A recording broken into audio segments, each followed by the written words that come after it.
The Harbinger sailed into the creeping embrace of the mists that clung to the jagged silhouette of the island like a shroud of whispered threats. Captain Rourke stood at the helm, his hands steady on the wheel despite the chill that ran down his spine. The island loomed ahead, an imposing fortress of rock and storm, its peaks jagged teeth tearing at the heavy clouds that rolled overhead. The air was thick with the scent of salt, damp earth, and a faint metallic temps that seemed to seep from the very soil beneath them. Around him, the crew moved with a quiet urgency, their faces etched with a mixture of fear and resolve. Alara's sharp eyes scanned the swirling mists, calculating the safest path through the aerial currents that twisted unpredictably in the island's vicinity. Her voice cut through the creaking timbers and the howl of the wind. "Captain, the currents are shifting. If we don't adjust our heading soon, the Harbinger could be torn apart against the cliffs." Rourke nodded, his gaze fixed on the hazy outline of the island's dark silhouette. "Steady as she goes," he ordered, voice low but commanding. "We've come too far to falter now." Below deck, a different kind of tension filled the air. Mara hovered over the engine room's controls, her hands flying over levers and valves as she coaxed the ship's aging mechanisms to respond. Her brow was furrowed, lips pressed into a thin line as she fought to keep the engines humming against the increasing strain of the hostile skies. "We're pushing her to the limit," she muttered, more to herself than anyone else. Nearby, Alaric stood close to the ghost helm, the cursed artifact resting atop a pedestal carved from bone-white stone. Its surface shimmered with an unnatural light, casting eerie shadows that danced across the walls like restless spirits. Alaric's fingers traced ancient symbols etched into the metal, his voice a soft murmur of forgotten tongues. The words filled the cramped room with a palpable energy that prickled at the skin and tightened the chest. "The helm guards its secrets fiercely," he whispered, "but we must unlock its power if we are to survive what lies ahead." Rourke descended the spiral staircase, his footsteps echoing on the wooden steps as he joined the group. The captain's gaze lingered on the helm, a mix of dread and determination flickering across his features. "Whatever waits for us on that island," he said, "we face it together. This cursed artifact is as much a burden as it is a beacon, but it's the key to redemption for me and for all of us." The ship trembled as a sudden gust swept through the cavernous hold, a cold wind that seemed to whisper warnings from the depths of the haunted sea. The crew exchanged uneasy glances. The cursed cargo was more than a legend. It was a living force, hungry and restless. Back on deck, First Mate Griggs stood shoulder to shoulder with Rourke, eyes scanning the horizon where dark shapes began to materialize through the mist. Shadows moved with unnatural grace, the silhouettes of winged guardians circling the island like vultures awaiting their prey. The tension snapped like a drawn bowstring. "Pirates?" Mara asked, her voice sharp as she wiped grease from her hands. "Worse," Rourke replied grimly. "The island's protectors. They don't take kindly to trespassers." The Harbinger lurched as the wind shifted violently, tossing the ship like a leaf caught in a storm. Elara barked orders, her voice rising above the roar. "Brace for impact. Adjust the sails. Hold her steady." Lightning cracked across the sky, illuminating the jagged cliffs and the ghostly figures that emerged from the mists. The eerie glow of the ghost helm seemed to pulse in tandem with the storm, as if drawing power from the tempest itself. Rourke's heart pounded with fierce resolve. "This is the final approach," he said to the crew, voice steady but urgent. "We either claim the helm's resting place or we become part of its legend." The Harbinger surged forward, cutting through the swirling currents toward the island's heart.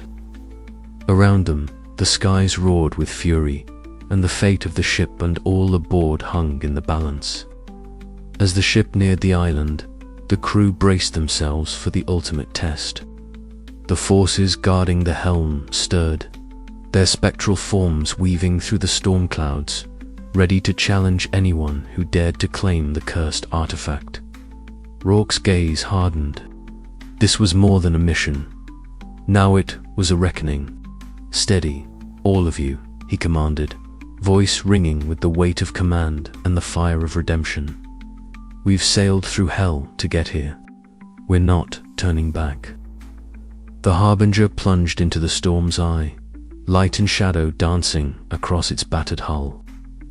The crew gripped the rails, eyes wide with a mixture of fear and hope. Somewhere in the heart of the island lay the ghost Helm's secret aid, the final chance to break its curse. The battle for their souls, then the fate of the submerged world, was about to begin. The Harbinger drifted low through the dense canopy of swirling mists that clung like a shroud to the island of shadows. Captain Rourke stood at the helm, eyes narrowing against the oppressive darkness that pressed in from all sides. Jagged cliffs loomed like black teeth beneath a sky devoid of stars, and twisted trees arched their skeletal limbs in silent menace. The air was heavy and cold, laced with a silence so profound it seemed to absorb even the faintest whisper of the wind. Then, from that silence, came the voices, soft, mournful, and utterly unsettling. Like echoes of forgotten sorrows, carried on the breath of the island itself. "This place is no mere land, but a tomb of memories," Elias muttered, his voice barely above the whispering wind as he adjusted his grip on the sextant. Mara's gaze flickered uneasily to the shadows, dancing at the edges of that vision, shadows that seemed to twist and writhe as if alive. The crew disembarked cautiously, their footsteps muffled by the thick carpet of blackened leaves. The island's sinister atmosphere seemed to seep into their bones, each breath a struggle against an unseen weight. As they ventured deeper, the darkness grew denser, a tangible force pressing down on them, whispering fears and regrets long buried. At the heart of the island, an ancient stone circle awaited, weathered and half swallowed by creeping vines, but still radiating a potent arcane energy. As the crew gathered within its bounds, ghostly figures began to materialize from the shadows, ethereal and flickering. Their forms bore the unmistakable marks of sorrow and rage. The spirits' lamenting voices wove a haunting chorus that wrapped around the crew, binding their senses in a web of dread. Captain Rourke met the gaze of the largest apparitioner, towering wraith whose eyes burned with a sorrow that mirrored his own. In that moment, the island's shadows coalesced into a spectral tableau of his past failures. The catastrophic accident that had shattered his command, the faces of comrades lost, and the crushing burden of dishonor. His breath hitched as despair clawed at his resolve, but somewhere deep within, a stubborn flame flickered. "I will not be broken here," he vowed silently. Mara stepped forward, her voice steady despite the chill that gnawed at her skin. "We carry the helm to end this curse, to free those trapped in its shadow. We will not falter." Together, the crew began the ritual Celine had deciphered from the island's ancient runes, an intricate blend of island magic and the helm's own dark power. They chanted words older than memory, their voices weaving a tapestry of light against the consuming darkness. The spirits writhed and howled, battling to maintain their hold. But the crew's unity forged a shield stronger than fear. Under the blood-red moon's eerie glow, the shadows began to retreat, dissolving into the night air like mist at dawn. A shaft of pure light pierced the gloom, illuminating a hidden chamber nestled beneath the stone circle. Within lay the helm, its cursed aura diminished but still palpable. Exhausted but unbowed, they retrieved the helm. aware that the island had exacted a toll, wounds, unseen but deeply felt, fractures in trust and heart. Yet as they boarded the Harbinger, the oppressive weight had lifted just enough to kindle a fragile hope. The island's shadows no longer bound them, but the journey was far from over. Rourke's eyes scanned the horizon, a steely determination settling over his features. We have faced the darkness here and lived. The Helm's secret is ours to bear. Now we sail onward toward the redemption we seek, or the doom that awaits. The mists parted reluctantly as the Harbinger lifted into the night sky, the island fading into a silhouette of shadows behind them. The crew clung to the fragile promise of dawn, each heartbeat a defiant claim against the encroaching night. The island of shadows had tested their souls, but it had not broken them. And as the Helm's curse pulsed faintly in the hold, a new chapter of their perilous voyage began, one where trust, courage, and sacrifice would be their only guides through the endless sky. Yet, in the whispering winds that followed them, a lingering question remained. Had they truly broken the island's curse, or merely awakened something far older and darker still? The shadows watched, waiting. The night sky churned with tempestuous fury, the churning clouds casting ominous shadows over the Harbinger's battered hull. Thunder roared like the wrath of the haunted sea below, each crack splitting the air as lightning illuminated the sky in jagged bursts. The crew scrambled, their faces pale yet resolute, as the ship groaned under the assault of the supernatural storm that sought to claim them. "Hold fast, men." Captain Rourke's voice cut through the chaos, firm and commanding despite the tremble in his voice. His eyes, sharp and unyielding, scanned the deck where sails strained against the violent winds. The Helm's fate depends on us. But the Harbinger was faltering. A sudden lurch threw several crew members off balance, and the ship's heart, the engine room, echoed with an eerie screech. Smoke billowed upward in thick plumes, choking the air with its acrid sting. Engine core breach. Mira's voice crackled over the comms, taut with urgency. "If we don't stabilize it, we'll lose power and then we're dead in the currents." Without hesitation, Mira plunged into the engine room, the heat and smoke scorching her skin even beneath layers of protective gear. Sparks danced like malevolent fireflies around her as she crawled over the twisted metal, her hands moving with practiced precision despite the chaos. Sweat mingled with soot on her brow, but her focus never wavered. "You don't have to do this," Eldrick shouted, appearing at the threshold, worry etched deeply in his features. "Yes, I do," she replied fiercely, eyes locked on the faltering machinery. "If the Harbinger goes down here, all of this," she gestured broadly, though her hands remained busy, "it's for nothing." Above deck, Captain Rourke rallied the crew, shouting orders that cut through the roar of the storm and the creaking of the ship. The sails strained, the rigging groaned, and every man and woman aboard fought against the relentless tempest that seemed to claw at their souls as much as their vessel. Below, tension simmered as Joss confronted Celine in the shadowed corridors. "Why won't you tell us what you know?" Joss demanded, voice low but edged with desperation. Selina's eyes flickered, reflecting the pale light of the lanterns. "Some truths are curses themselves," she whispered, "but I promise, the Helm's end is not as simple as you believe."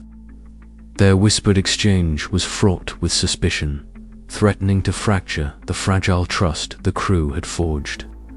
Yet even as secrets simmered, the greater threat loomed unchecked. Back in the engine room, Myra's hands moved faster, her breath ragged but steady. The core's unstable energy pulsed violently, threatening to engulf her in deadly flames. A sudden spark ignited nearby, and she flinched, pain searing through her arm, but she pressed on. Almost there, she muttered, her voice a blend of grit and hope. Suddenly, a violent shudder rocked the ship.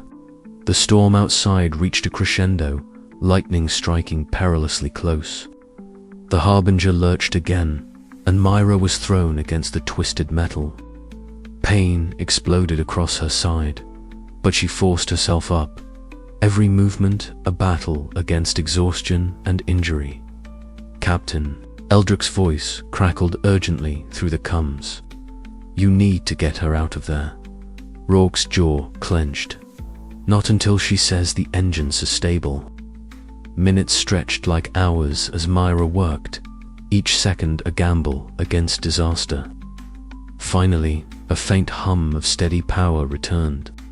The engine core stabilized, emitting a low, steady pulse that sounded like a heartbeat steadying after a long struggle. "Engine stable," Myra gasped, collapsing against the wall, pain clouding her vision. "But I need help." Within moments, Eldrick and 2 other crew members were by her side, lifting her gently but firmly. As they moved her toward the infirmary, the weight of her sacrifice settled heavily on the ship. On deck, Rourke watched the storm begin to ebb, the furious winds giving way to a sullen calm. The crew, inspired by Myra's courage, redoubled their efforts, tending to the wounded, repairing torn sails, and steeling themselves for what lay ahead. The cost had been high. Myra's sacrifice was a stark reminder that their mission demanded. More than bravery, it demanded the ultimate price from those willing to pay it. Later, in the dim light of the infirmary, Myra lay pale but alive, surrounded by the concerned faces of her crewmates.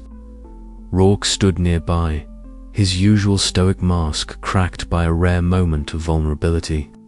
"Thank you," he said quietly, his voice thick with emotion. "You saved us all." Myra managed a faint smile, her spirit unbroken despite the pain. "We're not done yet, Captain."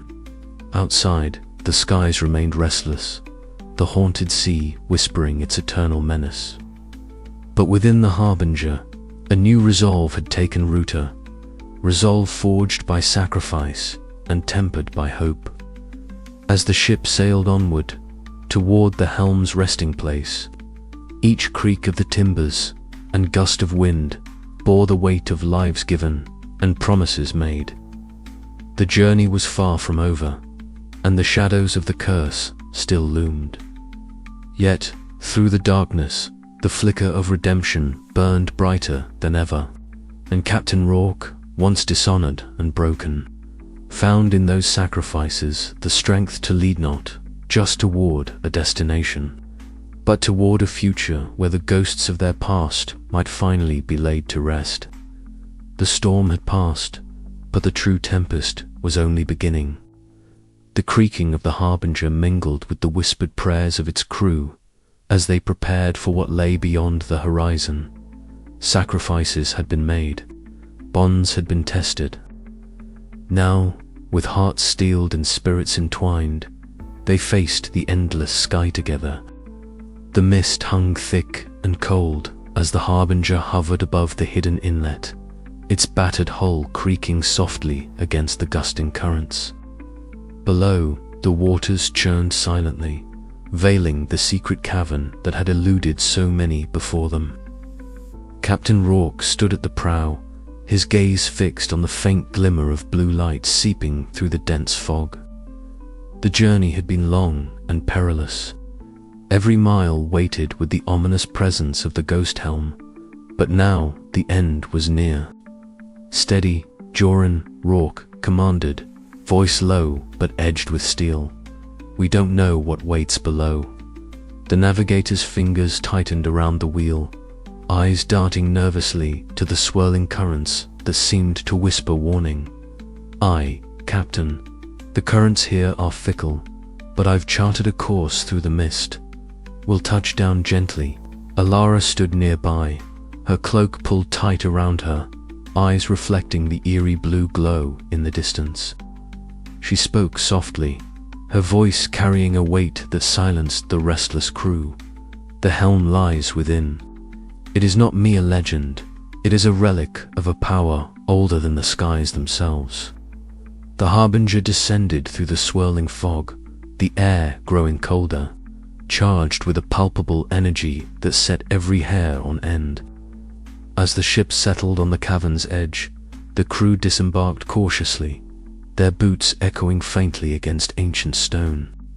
Before them, carved into the rock, were runes pulsating with a faint azure light, illuminating a pedestal at the cavern's heart. Upon the pedestal rested the ghost helm, its metal surface dark and twisted, veins of shimmering silver coursing like frozen lightning. The air around it hummed with a strange resonance, as if the helm breathed with a life of its own. Rourke stepped forward, the weight of his past mistakes pressing heavily on his shoulders.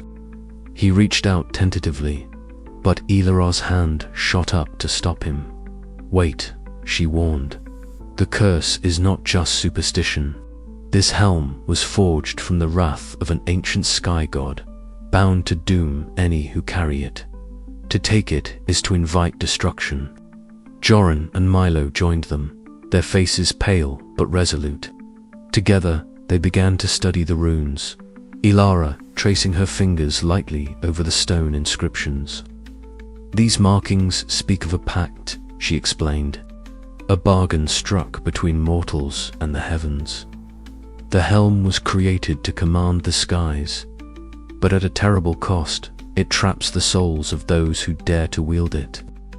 Milo crouched near the pedestal, his engineer's mind racing. "If we can dismantle the wards protecting it, perhaps we can break the curse." Rourke hesitated, a storm of doubt and hope raging within. "Be careful, Milo. We don't know what powers guard this place." Ignoring the warning, Milo produced delicate tools and began to probe the ancient mechanisms entwined with the helm's pedestal. The air shifted suddenly, a chilling wail rising from the shadows. From the darkness emerged spectral guardians, their forms flickering like torn veils of fog, eyes glowing with otherworldly light. "Defensive wards," Elara whispered, drawing a dagger etched with glowing runes. "They protect the helm's resting place from desecration." Chaos erupted as the crew scrambled to defend themselves. Rourke drew his sword, the blade gleaming with determination as he parried a spectral strike. Milo ducked behind a pillar, working furiously to disable the wards, while Joran fired bolts from a crossbow, each shot disrupting the ethereal attackers. The cavern echoed with the clash of steel and ghostly cries. Sweat and fear mingled as the crew fought with every ounce of strength. Finally, with a sharp crack, the wards shattered, and the spectral guardians dissolved into mist. Breathing heavily, the crew regrouped around the helm, the eerie glow now subdued but still present. "We've done it," Milo said, voice trembling. "But at what cost?" Elara's gaze was somber. "The helm's curse remains. Destroying the wards freed it from its prison, but the power within is raw and dangerous." Rourke stepped forward, his mind racing with the weight of their next decision.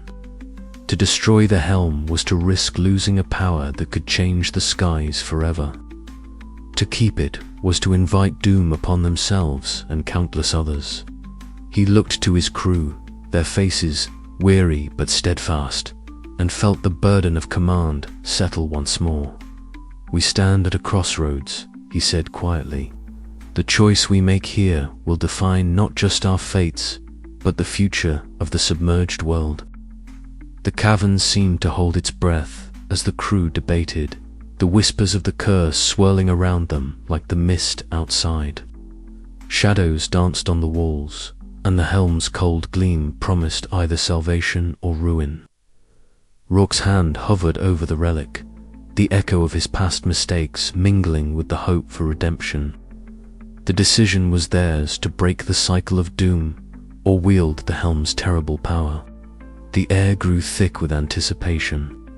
the silence broken only by the distant rumble of the haunted sea beyond the cavern's mouth. And as the crew made their choice, the fate of all who sailed the skies would be forever changed. But what that choice would be, only the winds knew, whispering secrets lost to time. The night had fallen heavy and thick over the skies. The submerged world cloaked beneath a restless blanket of clouds that writhed against the endless dark. On the deck of the Harbinger, Captain Rourke stood stiffly, the weight of the ghost helm before him on an altar fashioned from an ancient stone relic unearthed during their journey. The helm's surface shimmered faintly, as though alive, pulsating with an ominous light that seemed to draw the very breath from the air. Around him, the crew gathered in a tight circle, faces etched with a mixture of dread and determination. Ilara's hands were steady, though her eyes betrayed the turmoil within. Tamsin's calm gaze swept over the group, her voice barely above a whisper as she began to intone the ancient incantations that had been passed down through forgotten lore. "Hold fast," Rourke commanded softly, his voice cutting through the swirling winds that had begun to rise. "This is our only chance." The sky above twisted violently, the airborne currents thrashing as if in protest against the ritual. The helm responded, shadows crawling outward like living tendrils that snaked through the air, coiling round the ship's rigging and clawing at the crew's minds. Ghostly wails pierced the night, voices of the damned carried on the haunted sea's breath. Panic threatened to shatter their resolve, but Rourke's steady presence anchored them. Ilara stepped forward, her fingers tracing patterns over the ship's energy conduits, a symphony of crackling light bursting from the mechanisms she had toiled over for months. She channeled the arcane and the mechanical, bridging to worlds in a desperate bid to contain the curse's fury. The hum of the Harbinger's engines melded with the chant, a fragile harmony against the tempest. Joran, the navigator, fought his own demons, the curse probing his fears with relentless precision. His hands shook as he held the ancient charts, eyes darting to phantasmal figures emerging from the fog. Yet, he did not flee. Instead, he steadied his breath and lent his voice to the chant, weaving his will into the fragile spell. As the ritual reached its crescendo, the helm flared with blinding light, the shadows retreating only to gather once more in a maelstrom that threatened to consume them all. Rourke's vision blurred, and suddenly he was face to face with his past, the reckless decisions, the lives lost, the dishonor that had carved his path to this moment. The curse manifested these memories as living specters, demanding sacrifice or surrender. "I will not yield," Rourke growled, gripping the helm with iron resolve. "Not now, not ever." With a final surge of will, the curse shattered like glass, fragments of darkness dissolving into the night. The winds stilled, the haunted sea's whispers fading to a faint murmur. Exhausted but unbroken, the crew stood amidst the lingering echoes of their ordeal.